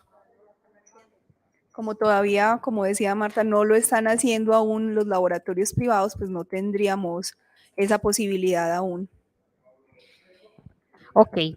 La toma de las muestras, nuevamente, una pregunta de toma de muestra, debe ser por personal de laboratorio capacitado, es decir, no la tomaría personal de hospitalización o urgencias. Sobre esta situación, eso es al interior de cada institución. ¿Qué es lo que se debe buscar? Como que el personal que está tomando este tipo de muestras sea, digamos, el mismo, o sea, no estar llevando una exposición de estas a un número grande del personal que tenemos allá en las instituciones de salud. ¿Y quién la debe tomar? Les volvemos a insistir, cualquier persona del equipo de trabajo del laboratorio clínico, de la IPS, que tenga la autorización para tomar las muestras. Eso ya lo definen ustedes al interior de cada institución.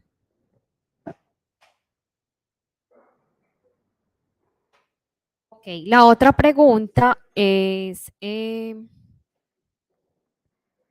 perdón, por favor muéstrenos un embalaje para laboratorio de salud pública. No trajimos ahora video, pero pongámonos en el escenario de COVID, que ustedes estaban remitiendo las muestras respiratorias, sería tener esos mismos sistemas de triple embalaje caseros, garantizando etiquetas y marcación, como se los explicamos ahorita.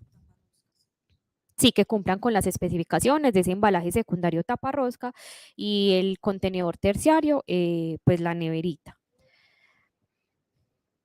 La otra pregunta que está por aquí, registro de participación, listo.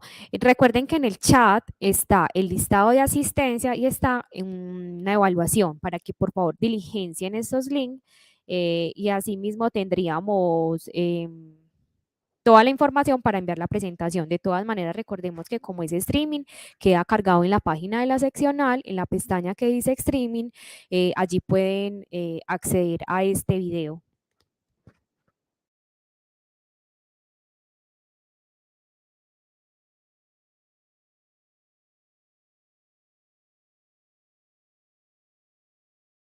Listo. En la parte superior del chat hay una partecita azul que dice formulario de asistencia, entonces por favor vayan diligenciándolo para posteriormente montar el de la evaluación.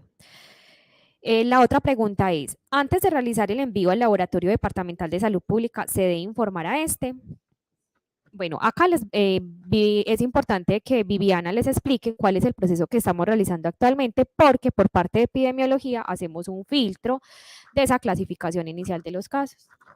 Bueno, ojalá sí nos puedan informar al laboratorio que va a remitir esa muestra. Esta muestra debe estar acompañado con la ficha de notificación y la historia clínica, en donde se justifique por qué se sospecha esta enfermedad.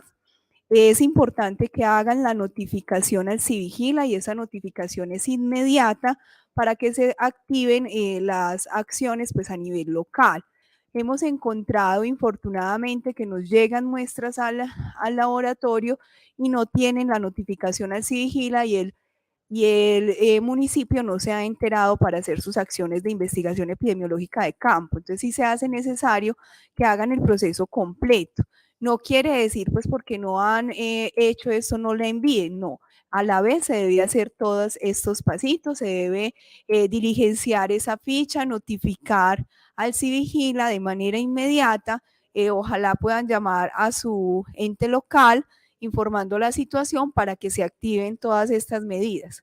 En toda forma, desde el laboratorio departamental, nosotros hacemos parte del sistema de alerta temprana del departamento y nosotros inmediatamente notificamos al grupo de gestión del riesgo y emergencias de interés en salud pública que tenemos actualmente, en donde siempre contamos con un gestor que nos apoya también, en esta parte de activar a los municipios. Pero la idea es que esto se haga a la vez.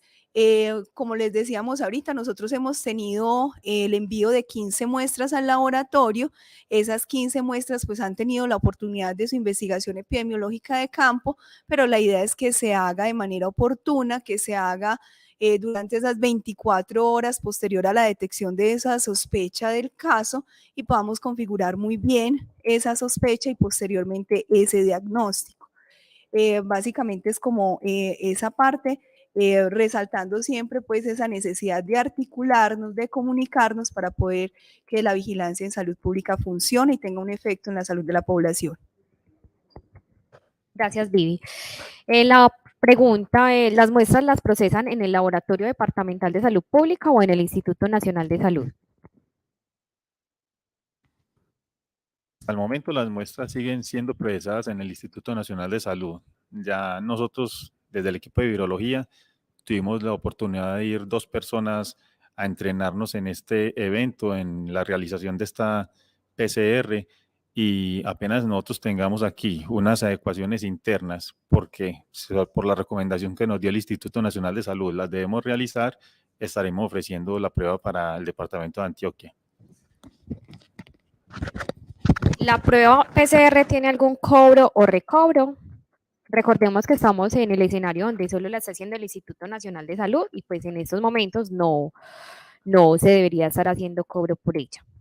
Preguntan, ¿cuál es la promesa de servicio para los resultados?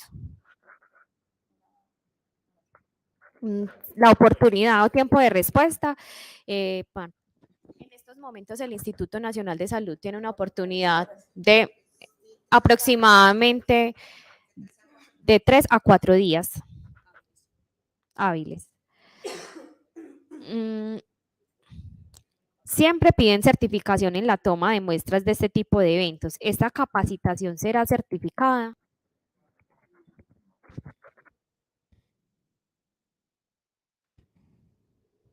Pues nosotros, como cuando estuvimos en las capacitaciones de COVID, nosotros hicimos la convocatoria, pero en realidad se llenaba un registro de asistencia, pues no damos un certificado como tal. Nosotros damos certificados en otro tipo de talleres que realizamos, como los de pruebas rápidas de VIH, sífilis y esto, pero en este caso no. Y vemos que han escrito varias veces en el chat si vamos a dar una capacitación como tal en la toma de esta muestra. Pues como ya las hemos dado en temas de influenza, cuando fue su caso pues de la pandemia del H1N1 y luego en la pandemia de COVID, al menos la parte pues orofaringea, pues no la hemos como considerado. Se dio suficiente capacitación. Y en las muestras, en la toma de muestras de lesiones en piel, no es una muestra complicada de tomar, pues en servicios de microbiología se toman incluso de manera rutinaria cuando hay sospecha de alguna infección bacteriana. Lo discutiremos entonces si es del caso, pues podríamos pensar en ello, porque también tenemos que buscar pues que no nos saturemos tampoco nosotros como equipo de trabajo para este tipo de respuestas que debemos dar. ¿Los laboratorios podrían asesorar de la institución? También sí, aquí me dice Marta y es cierto, de pronto algún apoyo en cuanto a los laboratorios de las mismas instituciones que puedan darle esa guía, esa manera de tomar las muestras al resto de personal que vaya a estar involucrado en esta toma de muestras. Marta, ¿qué tipo de hisopo se utiliza? ¿Cuál es la estabilidad de la prueba en refrigeración y congelación? Creo que la estabilidad de la muestra.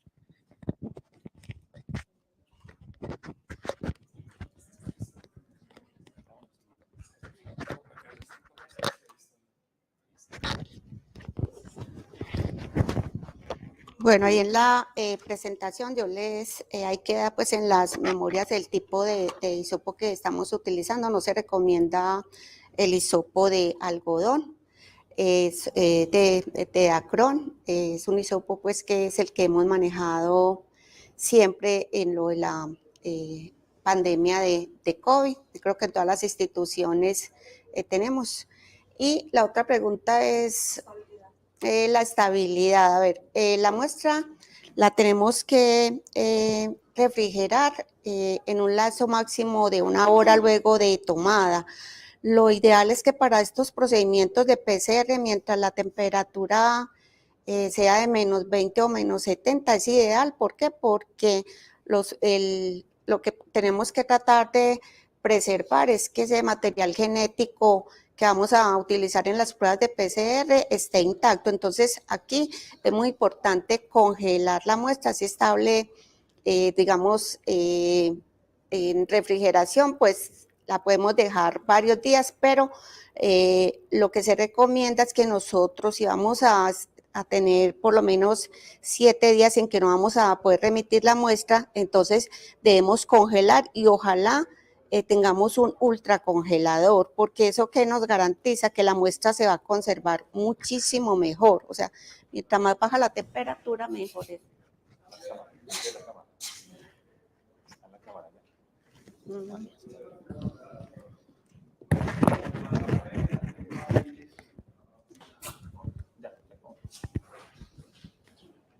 Otra pregunta.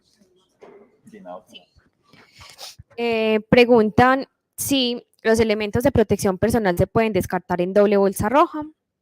Sí, como lo hemos manejado con sustancias infecciosas. Para el laboratorio departamental va también con refrigeración, es decir, embalaje con cuaternario para las pilas de hielo. Cuando remitan al laboratorio de salud pública debe ir refrigerado, pero no es necesario ese embalaje, ese cuarto embalaje, porque no sería en un transporte certificado, es decir, recordemos en un escenario de COVID, embalaje primario, embalaje secundario, las pilas y luego el embalaje terciario. O sea, la otra pregunta, ¿se deben diligenciar ambas fichas, es decir, cara y la específica del evento? Sí, porque cada una trae información específica. Buenas tardes, ¿los laboratorios privados podrían tomar las muestras y luego remitirlas al laboratorio? Es el deber ser. Cuando ante una sospecha de viruela símica, se deben de tomar las muestras y hacer llegar lo más pronto posible al laboratorio departamental, y ya lo que les dijo Viviana, se informa, se evalúa el caso si cumple con los criterios de caso probable para poder enviar al Instituto Nacional de Salud.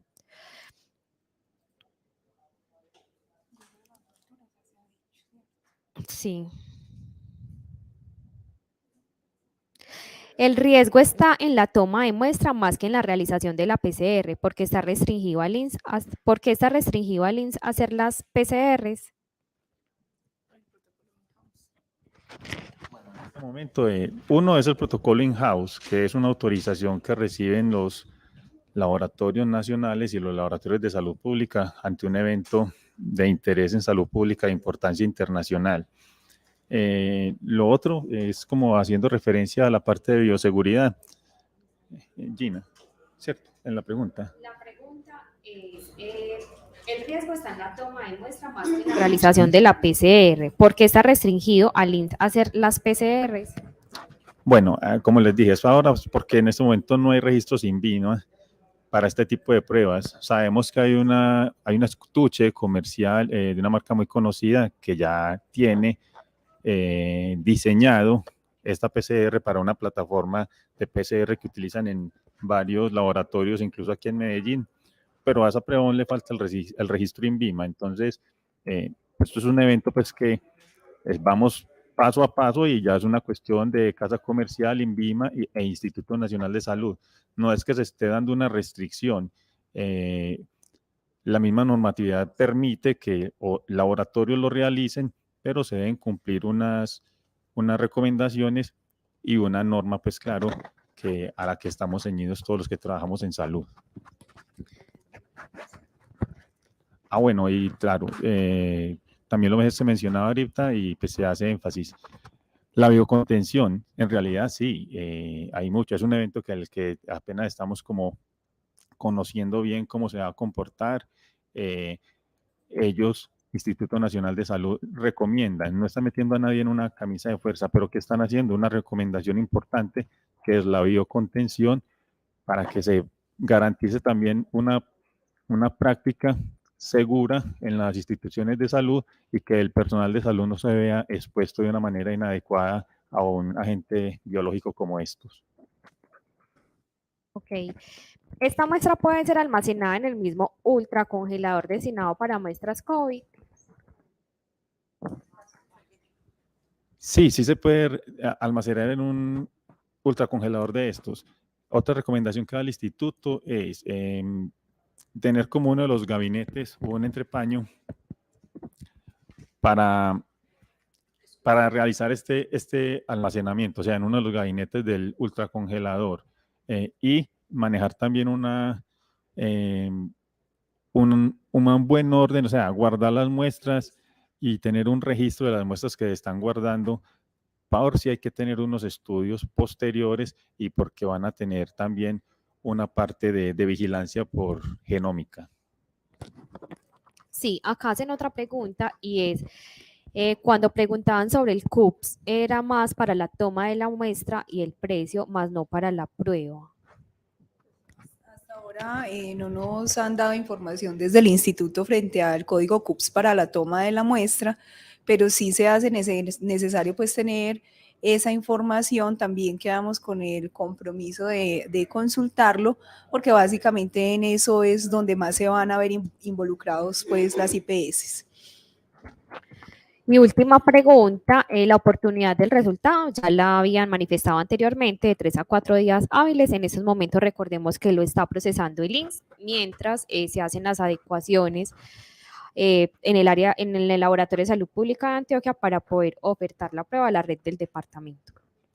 Vamos a continuar entonces con la última parte, que es vigilancia genómica para este evento por parte de la doctora Idabel.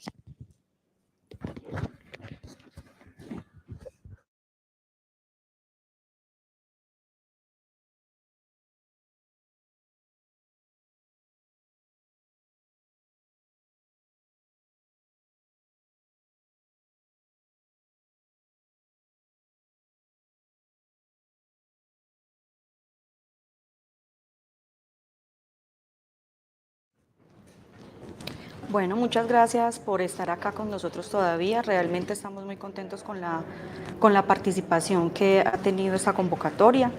La idea de esta última parte, el cuarto apartado, es contaros un poquito acerca de la vigilancia genómica que vamos a seguir realizando para este virus.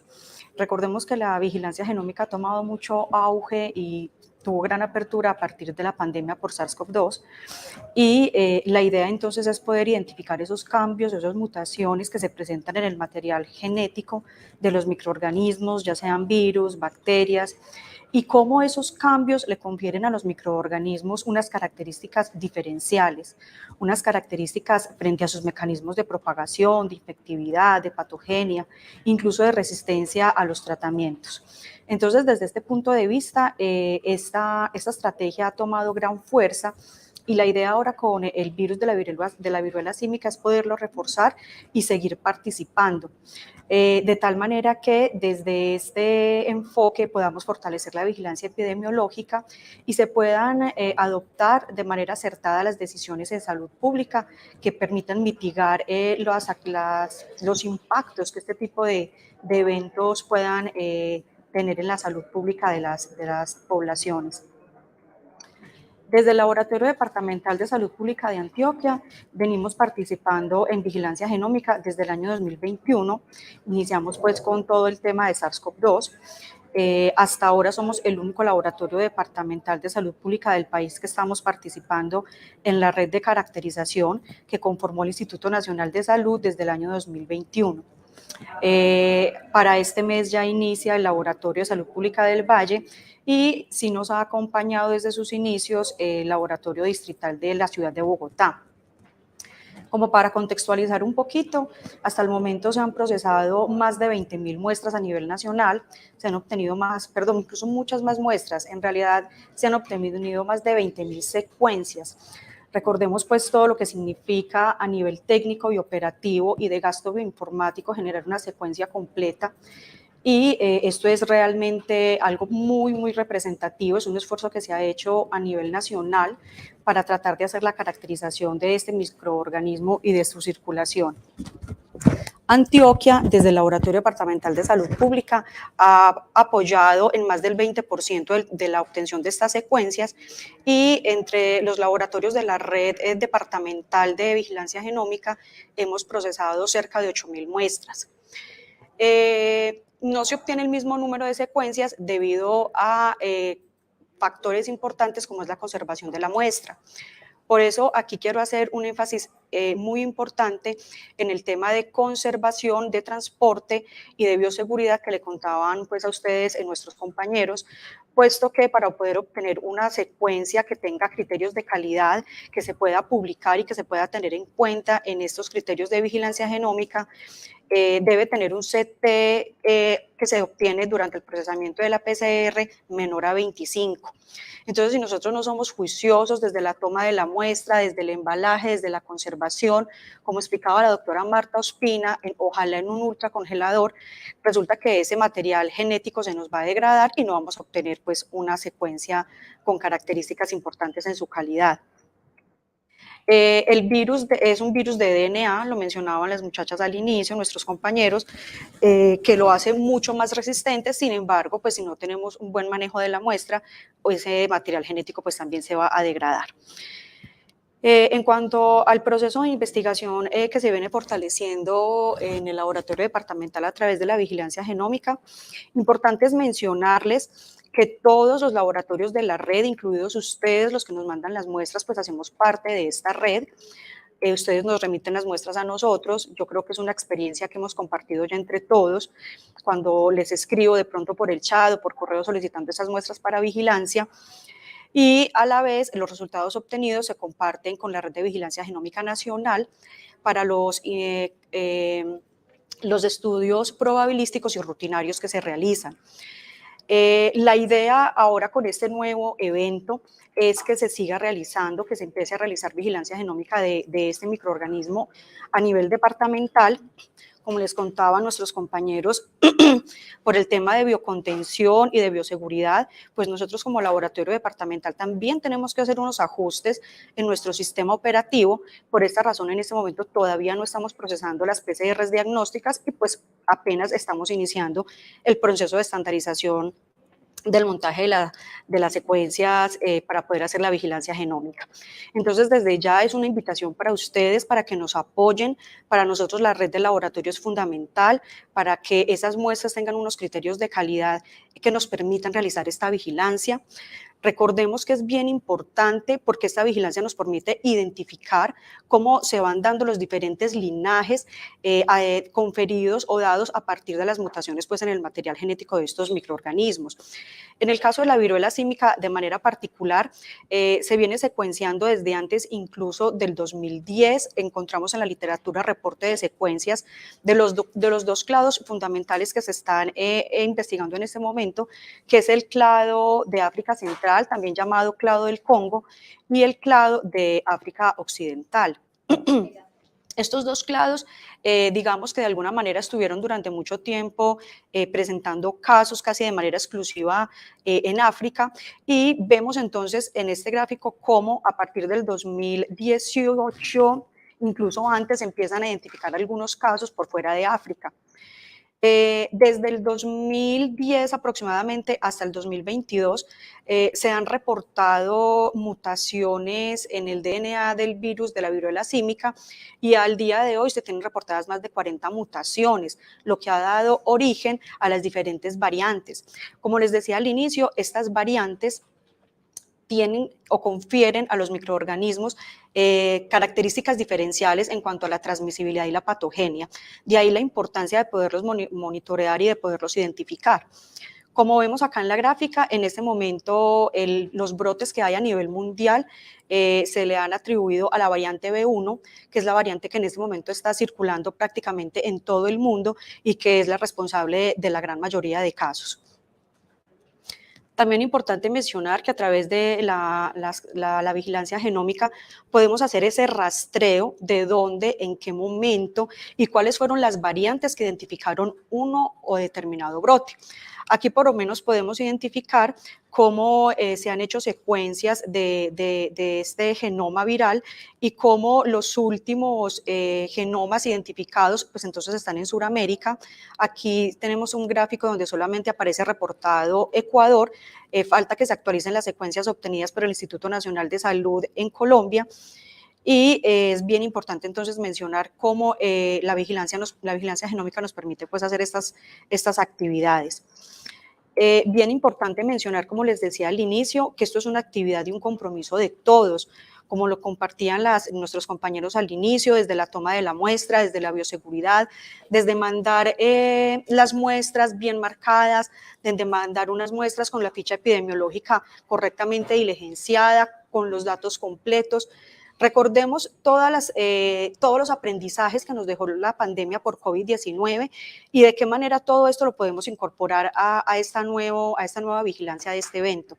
Esperamos obviamente, y yo creo que es la expectativa de todos, pues que esto no se vuelva un evento pandémico, pero que sí nos sirva para ir reforzando poco a poco entre todas estas características todas esas actividades que son importantes para que el evento tenga una buena contención y una buena vigilancia. Básicamente esto era lo que tenía para contarles de vigilancia genómica. No sé si tienen alguna pregunta. De nuevo, muchas gracias por la participación.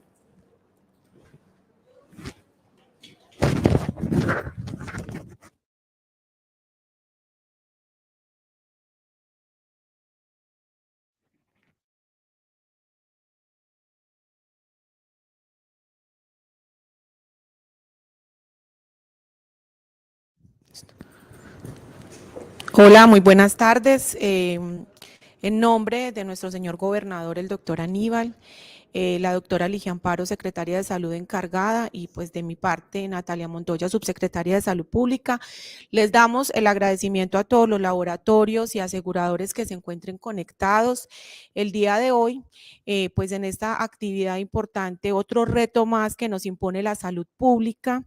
Iniciamos 2020 con el evento de COVID-19, enfrentamos 2021 Plan Departamental de Vacunación contra COVID-19 y ahora estamos enfrentando otro importante reto y es la atención o el plan de acción para atender las necesidades que nos imponga la viruela símica.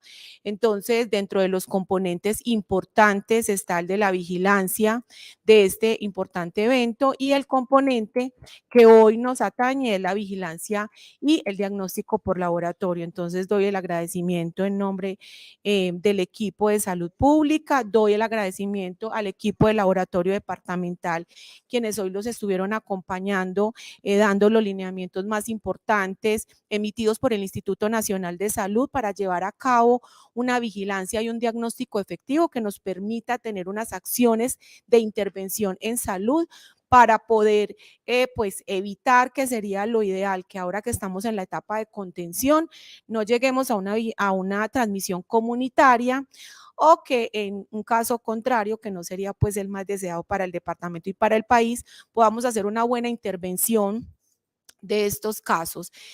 Como lo decía en otro espacio que tuvimos con otros actores en salud el día de ayer, todos estos eventos de interés en salud pública que se han convertido en retos para el departamento tienen que dejarnos una cantidad de aprendizajes y espacios de fortalecimiento para nuestras instituciones. Entonces, es ahora la oportunidad de seguirnos fortaleciendo como lo hicimos en el año 2020, en capacidad técnica, operativa, en el fortalecimiento y ajuste de nuestros procesos.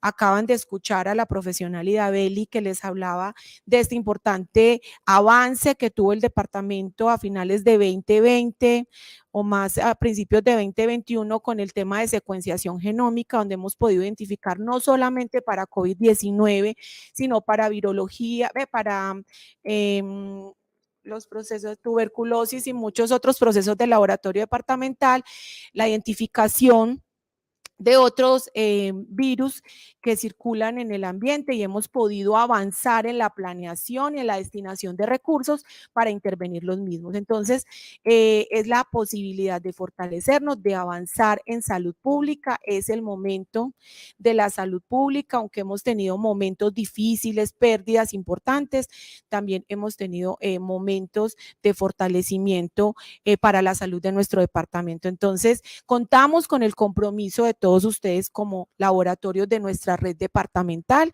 para seguir siendo un laboratorio departamental de referencia, para seguir avanzando en estos procesos diagnósticos, y creo que en la unificación y en el trabajo articulado de estos componentes del plan de acción vamos a poder tener una buena intervención de este evento, así como fuimos un departamento modelo en la atención de COVID. En el plan departamental de vacunación lo seremos para viruela símica. Muchas gracias por el compromiso de ustedes y bueno, no sobra decirles que el equipo de laboratorio departamental siempre comprometido con la salud pública, acá estaremos todos, al igual que el equipo de la subsecretaría, para acompañar este reto en todos los aspectos que sean de nuestra competencia. Muchísimas gracias, los estaremos citando en el momento en que tengamos nueva información. Una feliz tarde.